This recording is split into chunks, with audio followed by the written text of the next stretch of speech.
আসসালামু আলাইকুম, কেমন আছেন আপনারা সবাই? আশা করি পরিবারের সবাইকে নিয়ে অনেক ভালো আছেন, সুস্থ আছেন।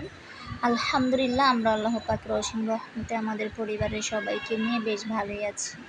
তো আজকের ব্লগটা সকাল থেকে স্টার্ট করে দিয়েছি। তো এই যে আমার মা একটু সকালে বাজারে গিয়েছিল, বাজার থেকে পুঁই শাক, তারপর কাঁচা আম, ধনিয়া পাতা, বেগুন কিনে নিয়ে আসছে, দুপুরে রান্না করব সেই জন্য। তারপরে তো অফ ক্যামেরায় অনেকগুলো কাপড় ভিজিয়ে রেখেছি। ওই যে বালতিতে মুসুরি ভিজিয়েছি, এটা হচ্ছে মাফির খাটের মুসুরি। আর মাফির খাটের চাদরটাও কিন্তু প্রচণ্ড ময়লা হয়ে গেছে। আসলে চাদরটা অনেক দিন হয়েছে খাটে বিছিয়েছিলাম, সময়ের কারণে আমি আর মাফির খাটের চাদরটা ধুয়ে ফেলতে পারিনি। আর কিছু ময়লা কাপড়ও জমেছে, তো চাদর এবং ময়লা কাপড়গুলো একত্রে ভিজিয়ে নিয়েছিলাম। তো এই যে অফ ক্যামেরায় কাপড়গুলো এবং চাদরটা ভালো করে ধুয়ে ফেলেছি। আর কাপড়গুলো যখনই বারান্দায় শুকাতে দেই, আমি কিন্তু অফ ক্যামেরায় আমার বারান্দার যে গ্রিলগুলো আছে সেগুলো সুন্দর করে একটা ভিজা ন্যাকড়া দিয়ে মুছে তারপর কাপড়গুলো শুকাতে দেই। কারণ রাস্তার সাথেই হচ্ছে আমাদের বাসা, তো প্রচণ্ড গাড়ি ঘোড়া চলাফেরা করে। তো দেখা যায় যে বাহিরের যে ময়লাগুলো আছে সেই ময়লাগুলো বারান্দার গ্রিলে এসে লেগে থাকে। তখন যদি কাপড় চোপড় ধুয়ে শুকাতে দেই, তখন কাপড় চোপড়টা একদম ময়লা হয়ে যায়। তো সেটা ভেবেই আমি প্রতিদিন গ্রিলটা আগে ভালো করে মুছে নিই, মুছে তারপর কাপড়গুলো শুকাতে দিই। আর আমার সাথে দেখুন ইনায়াও কিন্তু ঘোরাঘুরি করছে। তো ওর হাতে আবার একটা চকলেট দিয়েছি, তো সে চকলেটটা ফেলছে, খাচ্ছে। তো সবাই একটু ইনায়ের জন্য দোয়া করবেন, মহান আলামিন যেন ইনায়া এবং মাফির শরীরটা সবসময় ভালো রাখে, সুস্থ রাখে, আমিন। প্রচণ্ড গরম পড়েছে আবারও কয়েকদিন ধরে। কিচেনে তো যেতেই পারি না, একদম ঘেমে অস্থির হয়ে যাই। আর আমার কাছে একটুও ভালো লাগে না গরমের দিন। শীতের দিন ভালো লাগে আমার কাছে।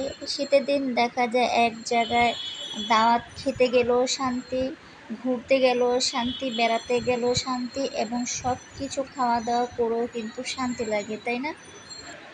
আর দেখুন, আজকে কিন্তু আকাশের ওয়েদারটা বেশি একটা ভালো না, একটু আকাশটা মেঘাচ্ছন্ন হয়ে আছে। মনে হচ্ছে কখন যেন বৃষ্টি নেমে যাবে। তো আমি ঝটপট করে কাপড়গুলো একটু শুকিয়ে তারপর চলে যাব কিচেনে দুপুরে রান্না করতে, কারণ মাফির স্কুলে আবার টিফিন দিতে হবে 2টা 30-এ। আর মাফির স্কুলে যে চেয়ারম্যান স্যার আছে, সে কিন্তু ছেলেদেরকে জোহরের সময় হুজুর দিয়ে মসজিদে পাঠায় নামাজ পড়ার জন্য। আসলে মাফিদের স্কুল অ্যান্ড কলেজটা কিন্তু মাশাআল্লাহ অনেক ভালো। তো বৃহস্পতিবার দিন আমি 2টা 35-এ বাসা থেকে বের হয়েছি মাফির ভাতটা দেওয়ার জন্য। আর ইনায়াকে তো সাথে করে আমি নিয়ে যাই মাফির স্কুলে।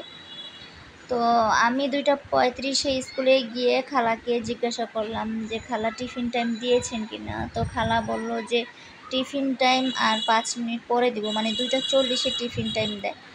তো খালা আবার বলল যে কিছুক্ষণ আগেই চেয়ারম্যান স্যার হুজুরকে দিয়ে ওদেরকে পাঠাইছে মসজিদে নামাজ পড়তে। ভাতটা আপনি আমার কাছে দিয়ে যান, আমি মাফি আসলে দিয়ে দিব। আসলে আমি ভাতটা খালার কাছে দেইনি, কারণ ভাবলাম যে মাফির ভাতটা আমি মাফির হাতেই বুঝিয়ে দিব। কারণ মাফি হচ্ছে বাচ্চা মানুষ, স্কুলের খালা হচ্ছে প্রচণ্ড ব্যস্ত মানুষ এবং মুরব্বী মানুষ। দেখা যায় আমি খালার হাতে ভাতটা বুঝিয়ে দিয়ে চলে আসবো বাসায়, খালা যে কোনো একটা কাজে বিজি হয়ে গেছে, মাফির ভাতটা দিতে ভুলে গেছে, বা মুরব্বী মানুষ যে কোনো কিছুর কারণে খালা ভুলে যেতে পারে মাফির ভাতটা মাফির হাতে বুঝিয়ে দিতে।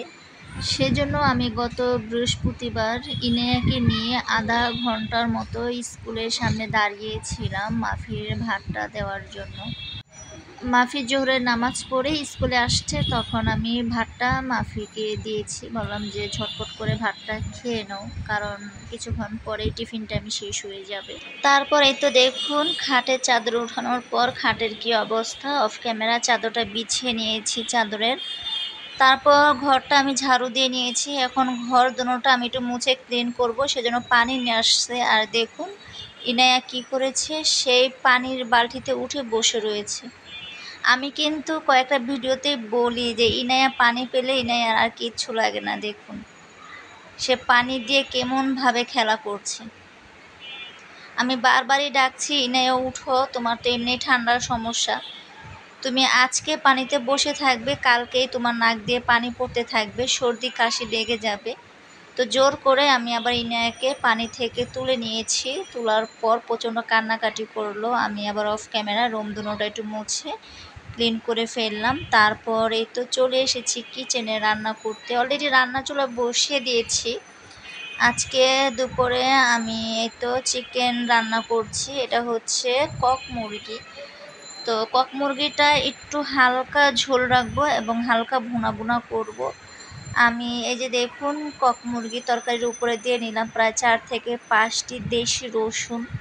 রসুনটা দিলে হয় কি তরকারিটা খেতে মাশাআল্লাহ অনেকটাই টেস্ট লাগে, সেই জন্য আমি প্রায় 4 থেকে 5টি দেশি রসুন দিয়ে নিলাম। আর চুলায় বসিয়ে দিয়েছি আমি খিচুড়ি। আজকে দুপুরে ভুনা খিচুড়ি রান্না করব। তো ভাবলাম যে আকাশের ওয়েদারটা একটু মেঘাচ্ছন্ন হয়ে আছে, কক মুরগিটা একটু হালকা ঝোল হালকা ভুনা করে রান্না করি আর ভুনা খিচুড়ি রান্না করি, তাহলে দুপুরের খাবারটা মাশাআল্লাহ জমে যাবে। আর আমার হাজব্যান্ড তো ভুনা খিচুড়ি খেতে মাশাআল্লাহ অনেক পছন্দ করে। তো এই যে মাফি দুপুরের খাওয়া দাওয়া করতে বসে গেছে। তা আজকের মতো আমি এখানে বিদায় নিচ্ছি।